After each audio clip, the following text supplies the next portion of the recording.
Entonces, el día de hoy yo lo que les voy a platicar es sobre el abordaje de la paciente mayor con cáncer de mama, la importancia de la comorbilidad y la funcionalidad. Cáncer de mama es una enfermedad relacionada con el envejecimiento.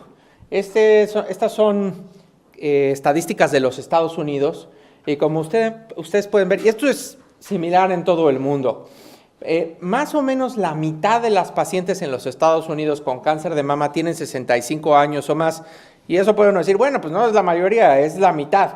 Pero si pensamos que las personas de más de 65 años son solo el 18% de la población, sin duda que la mitad de los casos de una enfermedad estén concentrados en el 18% de la población, nos hace ver que el cáncer de mama es una enfermedad íntimamente relacionada con la edad. ¿Y por qué es importante entender el cáncer de mama en la persona mayor? Porque los desenlaces son peores para las personas mayores. Este es un análisis de supervivencia en cáncer de mama, dependiendo de la edad y de la raza en los Estados Unidos. Y como ustedes pueden ver, aunque ha habido un descenso en la mortalidad por cáncer de mama en la mayoría de los grupos etarios, esto no es tanto para las personas mayores de 75. De hecho, las personas de 75 años y las personas de raza negra en los Estados Unidos son las que han tenido menos beneficio de los tratamientos para cáncer de mama. Y esto, por supuesto, tiene que ver con el acceso y con otras inequidades en salud. Y también tiene que ver con la poca representación en ensayos clínicos aleatorizados.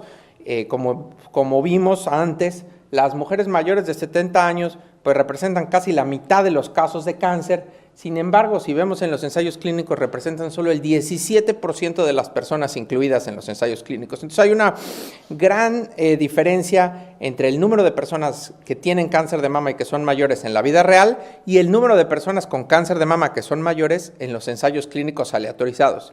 Y esto implica que estamos tratando a un gran porcentaje de los pacientes con evidencia generada en personas que no tienen mucho que ver con las personas que vemos en la práctica clínica. Y bueno, esto se relaciona mucho con lo que platicábamos al principio sobre uso del sentido común para manejar a los pacientes. Los adultos mayores con cáncer de mama enfrentan muchas disparidades. Existe viejismo o edadismo, que es la discriminación basada en la edad por parte del personal de salud, del sistema e incluso de los propios pacientes. La baja inclusión en ensayos clínicos que comentábamos. A muchos pacientes no se les da el tratamiento estándar, incluso siendo pacientes mayores robustos y que podrían tolerarlo. Y hay una poca disponibilidad de personas capacitadas para manejar no solo los síndromes geriátricos, sino las comorbilidades. Desafortunadamente hay poca disponibilidad de personal con entrenamiento geriátrico y esto es una cosa que ocurre en todo el mundo. Entonces, el día de hoy vamos a entender el papel de la valoración geriátrica en el cáncer de mama metastásico y cómo en realidad lo que hacemos mediante la valoración geriátrica es medicina de precisión, pero medicina de precisión centrada en el paciente, no medicina de precisión centrada en el tumor. Vamos a hablar un poquito sobre cómo utilizamos cálculo de expectativa de vida para la toma de decisiones, analizar los riesgos y beneficios de los tratamientos, entender un poquito cómo se aplican las preferencias de los pacientes y la priorización de desenlaces, y finalmente cómo se integran estos datos para diseñar planes personalizados en adultos mayores con cáncer de mama metastásico. Y vamos a empezar con un caso clínico. Esta es una paciente que vi en consulta el martes, una mujer de 85 años, la conozco desde hace un par de años, vive con su hermana y ha tenido un declive funcional reciente. Vivía sola en un pueblo en el norte del estado, en un lugar muy rural, y su hermana la fue a visitar, vio que no la veía normal, había tenido mucho declive funcional, la trajo a la ciudad y la diagnosticaron con un cáncer de mama metastásico triple positivo, con metástasis al pulmón, nódulos pulmonares, ganglios y probablemente a hueso. Tenía fatiga, dolor en el hombro y mucho prurito. Como comorbilidades tenía hipertensión arterial, asma, artritis, enfermedad renal crónica y un soplo cardíaco. Y llegó a la consulta y yo la tuve que ver de primera vez y ahorita vamos a ir desarrollando este caso conforme vayamos las diferentes partes de la presentación, pero tengan en cuenta las características de esta paciente de 85 años con cáncer de mama metastásico triple positivo. Entonces, ¿qué significa ser viejo? Entonces, en muchos lugares del mundo definimos que una persona es mayor o vieja a cierta edad, ¿no? A los 65 años, ¡pum!, te vuelves mayor. Y todos sabemos que eso no es verdad. Las personas envejecen de formas muy distintas. No es que pase uno de blanco a negro, de joven a viejo de un día para otro, sino que vamos envejeciendo de formas muy distintas. Y entender cómo envejecemos, cómo entender estas escalas de grises, es lo que intentamos hacer a través de la valoración geriátrica. La valoración geriátrica implica que otros factores más allá de la edad cronológica predicen la morbilidad y la mortalidad del cáncer, y esto integra el estado funcional, las comorbilidades, la cognición, etc. Y todo esto junto es lo que se llama una valoración geriátrica. Los geriatras lo llevan haciendo desde los 50 y en oncología desde hace más o menos 20 años se ha estado intentando integrar, en algunos lugares con más éxito que otros. Entonces, ¿cómo usamos esto en oncología? Bueno, en general, los que estamos aquí, que somos oncólogos, y los que están aquí, que son pacientes, saben que todas estas cosas a los oncólogos nos encanta. El estado funcional, ponemos el ECOG o el Karnofsky, que la verdad es una medida bastante incompleta y, como diríamos en México, chafa para caracterizar la funcionalidad de una persona. Los oncólogos somos muy buenos enlistando comorbilidades, muy buenos para tipificar el tumor, la edad, por supuesto, el tipo de tratamiento, qué quimioterapia o inmunoterapia vamos a utilizar, y la función orgánica. Nos encanta la función orgánica, cómo están las pruebas de funcionamiento hepático, cómo están las pruebas de función renal, etc. Y la valoración geriátrica lo que integra es todas estas otras cosas. El estado emocional, los medicamentos que toman las personas, ya escuchamos la importancia de la polifarmacia, finanzas, educación, estado nutricio, las características culturales de cada quien, la presencia o ausencia de apoyo social, la cognición y una valoración mucho más completa del estado funcional. Ahorita vamos a ver qué herramientas utilizamos para eso. E intentamos conjuntar todas estas cosas con las preferencias del paciente y los valores del paciente para generar un plan personalizado. La valoración geriátrica está recomendada por guías. La Sociedad Americana de Oncología y la NCCN recomiendan que todos los pacientes mayores de 65 años deben de ser evaluados con una valoración geriátrica integral antes del comienzo del tratamiento.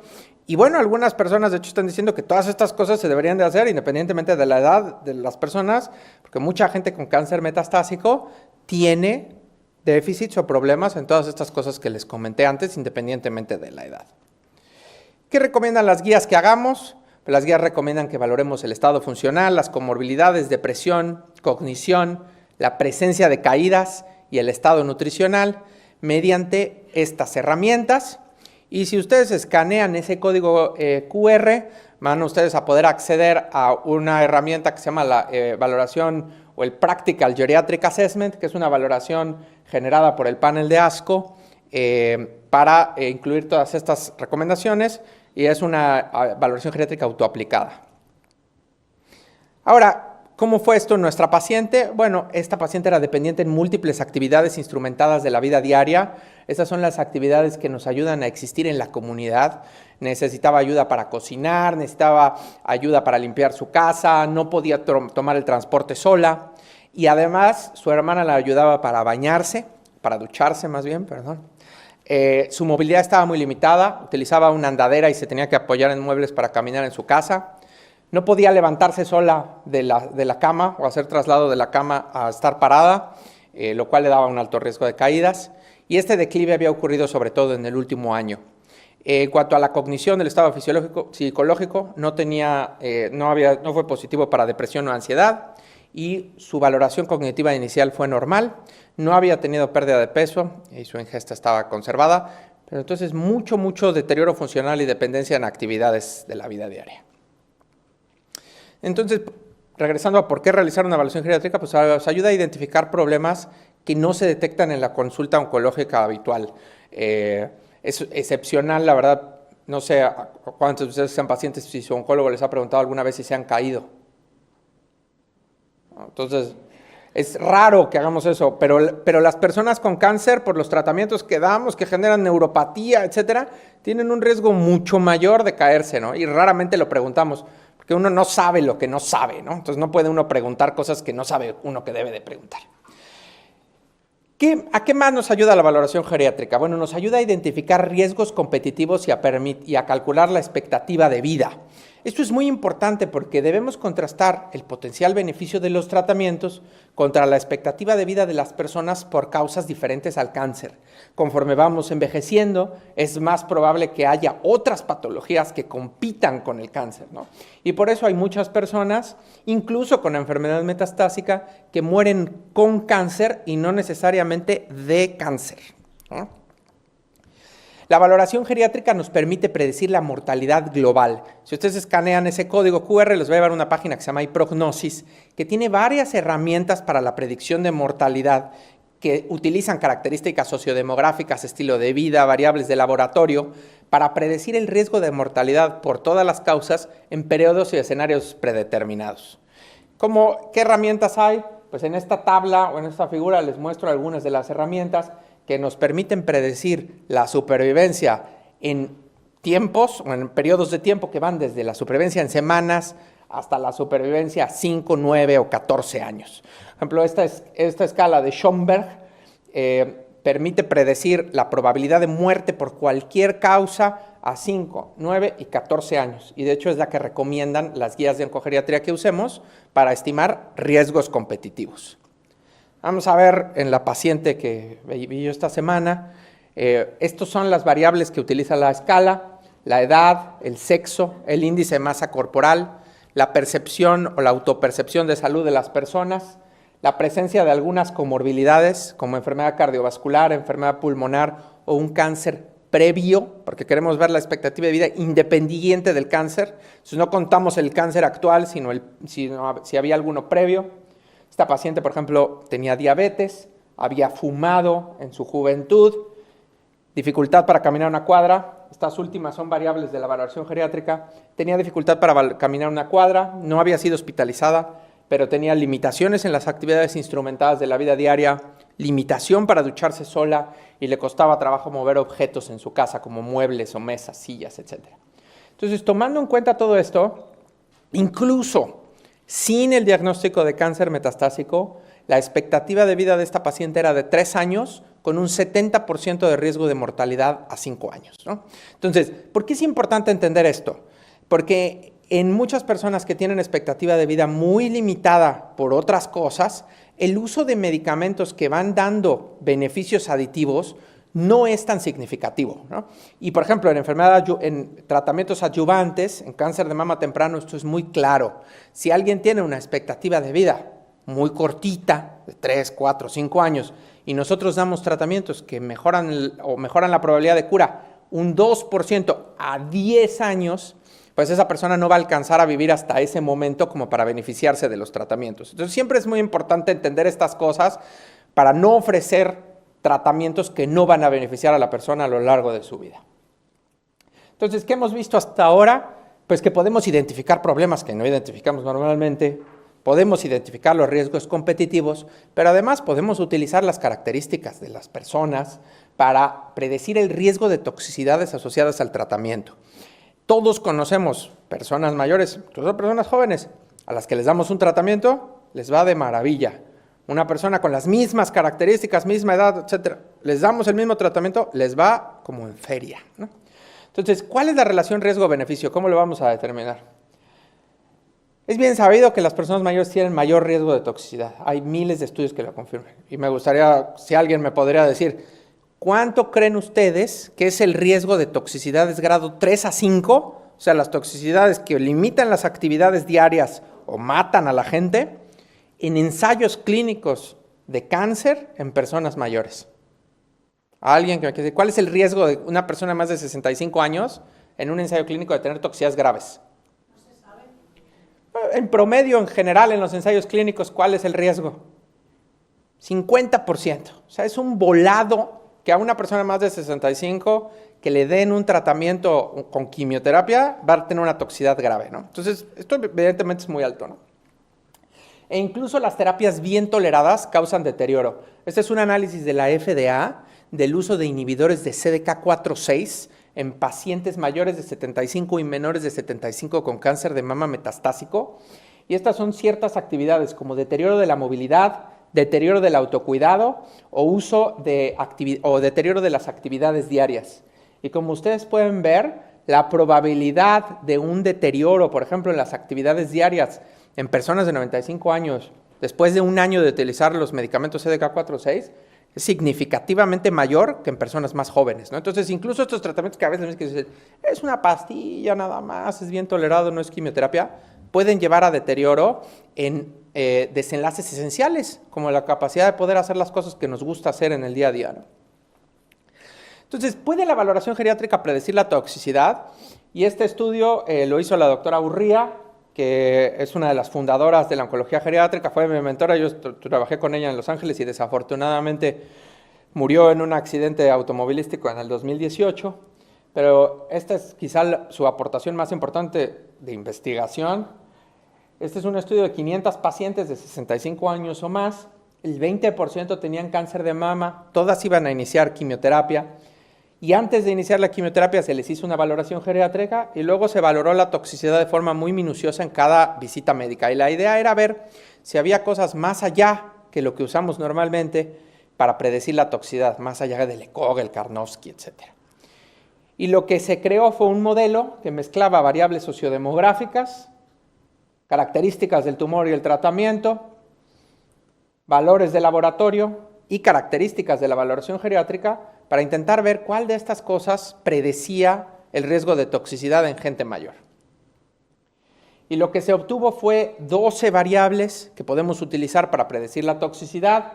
La edad se mantuvo ahí, el tipo de tumor, el tipo de tratamiento, si es una dosis estándar, si vamos a dar más de un fármaco, algunas variables de laboratorio como la hemoglobina y la depuración de creatinina, y 5 variables de la valoración geriátrica, la presencia de caídas, el déficit auditivo, esto es muy interesante, el déficit auditivo puede ser un marcador global de deterioro funcional o simplemente que las personas que no escuchan bien es más difícil que puedan saber los efectos secundarios, entenderlos bien y transmitirlos, la limitación para caminar una cuadra, la limitación para tomar los medicamentos solo y finalmente la disminución en las actividades sociales. Y lo que este modelo encontró es lo que uno sueña cuando hace un modelo, y es que efectivamente a mayor puntuación de este modelo, el riesgo de toxicidad era mayor. Entonces, por ejemplo, un grupo de pacientes tienen un riesgo de toxicidad intermedio, que es parecido al de los ensayos clínicos, 50% de riesgo de toxicidad. Otro grupo de pacientes está por debajo de ese riesgo, y hay algunas pacientes a las que sabemos que probablemente si les demos ese medicamento, con casi a total seguridad van a tener un efecto secundario. Ustedes pueden accesar el modelo y cómo se calcula ahí, y ahorita les voy a mostrar a nuestra paciente cómo salió. Pero bueno, esto nos ayuda un poquito a medir el riesgo-beneficio de los tratamientos. Yo sé cuáles son los potenciales beneficios de un fármaco basado en la evidencia que tengo, y con esto yo puedo hablar con el paciente e informarle cuál es la probabilidad del riesgo. ¿Significa esto que alguien que tiene un alto riesgo de toxicidad no le podamos dar un medicamento? No, simplemente que tenemos que ser más minuciosos en el seguimiento de las toxicidades y esto nos ayuda a medirlo con el beneficio. Si sabemos que tengo un tratamiento que es buenísimo, ¿sí?, que tiene un alto potencial de beneficio, a pesar de tener alta toxicidad, pues es más probable que yo lo use que si voy a dar un tratamiento en el que a lo mejor el beneficio es muy chiquito. ¿Cómo salió esto para nuestra paciente? Bueno, ella tenía 11 puntos, lo cual le daba un 78% de probabilidades de toxicidad con quimioterapia citotóxica, ¿no? Entonces, si a esta paciente le dábamos quimio, lo más probable es que tuviera algún efecto adverso significativo, ¿no? Y estaba ahí en el riesgo alto, por encima del promedio de riesgo de toxicidad. Entonces, bueno, podemos predecir los riesgos de la quimioterapia, los beneficios, etcétera, pero ¿qué quieren las personas mayores? ¿Qué es lo importante para ellos? Y no sé si alguno de ustedes ha leído alguna vez este estudio, pero para mí es de las cosas más importantes que se ha hecho en medicina. Fue publicado por Fried y colaboradores en el New England Journal of Medicine en el 2002, y ellos le preguntaron las preferencias de tratamiento a 226 personas mayores que tenían enfermedades graves que limitaban la supervivencia. Incluyeron EPOC, falla cardíaca y cáncer. Y les presentaron 4 escenarios hipotéticos, se los voy a mostrar en esta tabla. Primero les presentaron un tratamiento de baja carga, o sea, poca toxicidad, pocos efectos secundarios, pocas visitas al médico, y que les decía, con este tratamiento vas a regresar a tu salud como estaba antes de enfermar. Solo el 1% dijeron que no querrían ese tratamiento. 99% dijeron que sí querrían ese tratamiento. Después les dijeron, bueno, ahora esos 99% dijeron, ahora el tratamiento es de alta carga, tienes que ir mucho al médico, puede tener toxicidad, pero vas a regresar a tu estado de salud normal. El 90% dijeron que aceptarían ese tratamiento. Sin embargo, cuando a los pacientes se les dijo, el tratamiento no es de alta carga, vas a venir poco, pero puede llevarte a un deterioro funcional. Solo el 25% dijeron que querrían un tratamiento que tiene riesgo de deterioro funcional. Y cuando les dijeron que el tratamiento era de baja carga, pero que llevaba a deterioro cognitivo, solo el 11% de los pacientes dijeron que querrían un tratamiento que tenía riesgo de deterioro funcional. Entonces, para mí esto lo que nos dice es que la muerte no es siempre el peor desenlace para la gente. Hay otras cosas que pueden ser más importantes que vivir el mayor tiempo posible. Y nosotros intentamos entender esto en personas con cáncer. Este es un estudio que hicimos en los Estados Unidos, en el cual le preguntamos a 220 adultos mayores con cáncer que iban a empezar quimioterapia sobre sus preferencias. El 70% tenían enfermedad metastásica, más o menos la mitad eran dependientes en actividades básicas, como bañarse, vestirse, etc. Una cuarta parte tenían cáncer de mama. Y lo que nosotros le pedimos es, les hicimos unos cuestionarios sobre preferencias y les pedimos que completaran ciertas herramientas de priorización. La herramienta era una cosa así, la contestaban en una tablet y tenían que mover esas preferencias para poner qué era lo más importante para ellos o ellas. Mantener su independencia, vivir el mayor tiempo posible, reducir o eliminar el dolor y reducir o eliminar otros síntomas. Y la única regla es que no podían poner dos al mismo nivel. Y lo que nosotros vimos es que aunque vivir el mayor tiempo posible fue lo más importante para el 60% de la gente, otro 40% escogió otros desenlaces como más importantes que la supervivencia. Mantener su independencia y reducir los síntomas. Y cuando le preguntamos a la gente sobre cognición, el 83% nos dijo que preferían morir que tener deterioro cognitivo, ¿no? Y desafortunadamente esto no es lo que nos entrenan a nosotros en medicina o en oncología. A nosotros nos entrenan a tratar y tratar y tratar para aumentar la supervivencia, ¿no? Entonces, para mí esto lo que me dice es que tenemos que preguntarle esto a la gente. No lo podemos asumir porque cuando hicimos un análisis multivarianza para intentar entender si había algo que predecía lo que prefería la gente, nada lo predice. No importa si es enfermedad metastásica o localizada. Hay gente con enfermedad localizada que no quiere vivir el mayor tiempo posible. Gente más joven que le interesa mantener su funcionalidad. La única forma en que podemos saber esto es preguntándole a la gente, ¿no? Se lo pregunté a esta paciente. Esta paciente quiere intentar ser más funcional. Lo más importante para ella era poder caminar un poco más adentro de su casa, tener la menor toxicidad posible y no estaba preocupada por vivir lo más posible. Yo a todos mis pacientes en la primera consulta les pregunto si les da miedo la muerte, si les preocupa la muerte. Y la verdad es que, una vez más, yo veo casi puras personas mayores. Es excepcional que una persona me diga que le preocupa la muerte, la verdad. Y muchas veces, cuando estábamos platicando sobre los tratamientos anteriores, veces que yo le digo a las personas, bueno, este tratamiento nos ofrece una ventaja de 6 meses. Entonces, yo he vivido 92 años. Para mí 6 meses no es nada, ¿no? Y luego tengo otras personas que me dicen, sí, yo tengo 85 años, pero en un año se casa mi nieto favorito y yo quiero estar en la boda de mi nieto favorito. Entonces le digo, bueno, que adelante la boda del nieto y además vamos a dar tratamiento. Entonces, ya vimos que con la valoración geriátrica podemos identificar problemas que no detectamos normalmente, identificamos riesgos competitivos y podemos predecir el riesgo de toxicidades. Pero obviamente predecir y predecir y predecir sin hacer nada no sirve de nada tampoco, ¿no? Entonces la evaluación genética nos lleva a intervenciones basadas en los resultados. Estas son las recomendaciones que existen dependiendo de lo que encontramos, ¿no? Entonces las guías de ASCO recomiendan que para todas estas deficiencias geriátricas o déficits geriátricos que encontramos, nosotros podemos hacer una serie de intervenciones que incluyen el uso de un equipo multidisciplinario, rehabilitación, terapia ocupacional, intervenciones nutricionales, valoraciones neuropsicológicas, trabajar de forma muy cercana con los farmacéutas, que se nos fue el farmacéuta, pero para reconciliar medicamentos, por supuesto, hacer cálculos de expectativa de vida, estimar la toxicidad de los tratamientos y ajustar nuestros tratamientos dependiendo de las características de cada persona. Pero la pregunta es, ¿influyen estas intervenciones sobre los desenlaces oncológicos? Y hasta hace unos años no sabíamos, pero últimamente ha habido una serie de ensayos aleatorizados que nos muestran que sí. Este es uno de los primeros estudios publicados, es el estudio GAIN. Tuve el gusto de trabajar en ser uno de los investigadores de este estudio. Fue realizado en una sola institución en los Estados Unidos. Eran personas que estaban comenzando quimioterapia, un cuarto tenían cáncer de mama, y se aleatorizaron a una intervención multidisciplinaria, es cual dependiendo de lo que se encontraba en la valoración geriátrica, los pacientes recibían esta serie de intervenciones. Contra el cuidado usual, al oncólogo se le mandaban los resultados de la valoración geriátrica y ya el oncólogo decidía qué hacer con ellos. Y lo que se encontró fue que una intervención multidisciplinaria de este tipo reduce en 10% la toxicidad de grado 3 o mayor. Hay una mayor probabilidad de que los pacientes completen directrices anticipadas, pero no lleva a cambios de la utilización de servicios de salud. O sea, los pacientes no vienen menos al hospital, etc. Eso puede tener un poco que ver con el tipo de sistema de salud que hay en los Estados Unidos, en el cual si uno no va a urgencias, no le cubre nada el seguro, ¿no? El otro estudio relevante es el estudio GAP70. Fueron 720 pacientes, todos mayores de 70 años. En este caso, todas las personas tenían cánceres considerados incurables y tenían alguna deficiencia ya conocida en la valoración geriátrica, o sea, eran pacientes con peores estados funcionales y por lo tanto hubo menos pacientes con cáncer de mama, solo el 8%, y lo que aquí se hizo fue aleatorizar por conglomerados, o sea, aleatorizaban clínicas.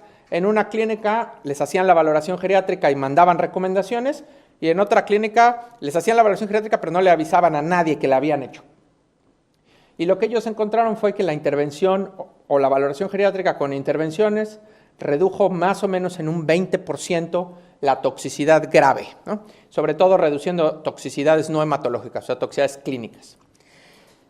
De forma muy importante, esto hizo que los oncólogos redujeran más la dosis o redujeran la dosis de medicamentos de forma más común, pero aún a pesar de eso no hubo cambios en la supervivencia. O sea, a pesar de que los oncólogos daban menos quimio, eso no llevó a peor supervivencia. Y esto para mí lo que nos muestra es que la quimio, los tratamientos son solo una parte de lo que podemos hacer para mejorar la vida de la gente, ¿no? Son solo, yo siempre se lo digo a los pacientes, es solo un pedazo. Si no hacemos todas las otras cosas que tenemos que hacer, no vamos a poder mejorar los desenlaces. Si la valoración geriátrica y el comanejo pueden mejorar los desenlaces, y esto se puede implementar de muchas maneras. Nosotros, por ejemplo, en la Universidad de Colorado tenemos una clínica multidisciplinaria. Aquí en España hay gente que está haciendo oncogeriatría, como por ejemplo la doctora Castelo, que está aquí en el público, que empezó una clínica de oncogeriatría en la Fundación Jiménez Díaz y ahora está en el 12 de octubre. Entonces, se está haciendo cosas muy buenas de oncogeriatría en España también. Entonces, ¿qué pasó con nuestra paciente? Pues el plan inicial que yo diseñé con ella fue darle un tratamiento, totalmente tratamiento blanco. Le dimos letrozol para tratar el componente hormonal y bloqueo doble con trastuzumab y pertuzumab. Decidimos no darle tratamiento citotóxico, solo anticuerpos. Lleva 18 meses con ese tratamiento con enfermedad estable, asintomática por el cáncer de mama. La mandamos a rehabilitación, a nutrición, al dermatólogo por el prurito.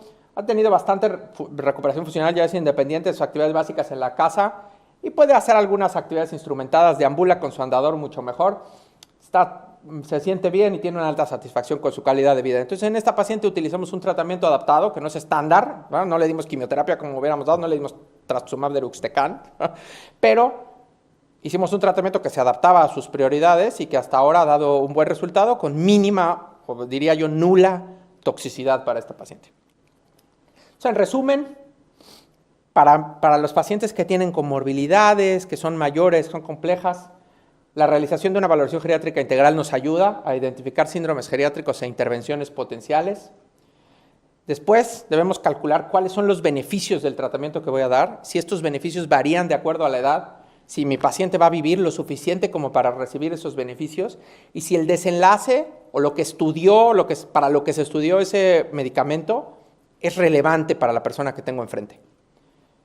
Debemos después calcular los daños potenciales, qué tan común es que haya efectos secundarios y cuál es la carga del tratamiento, o sea, qué involucra en cuestión de gasto, qué involucra en cuestión de tiempo y finalmente implementar intervenciones. Estas intervenciones basadas en la valoración geriátrica deben ser adaptadas al escenario de la paciente y con la idea no solo de mejorar el desenlace del cáncer, sino mejorar la calidad de vida global de las personas. Siempre le digo a las personas, si yo le trato el tumor a usted, pero si como consecuencia de eso usted pierde la capacidad de hacer las cosas que le hacen quien es y las cosas que le gustan, pues qué sentido tiene tratar el cáncer así, ¿no? Y con eso termino. Muchísimas gracias por su atención y estoy disponible para sus preguntas.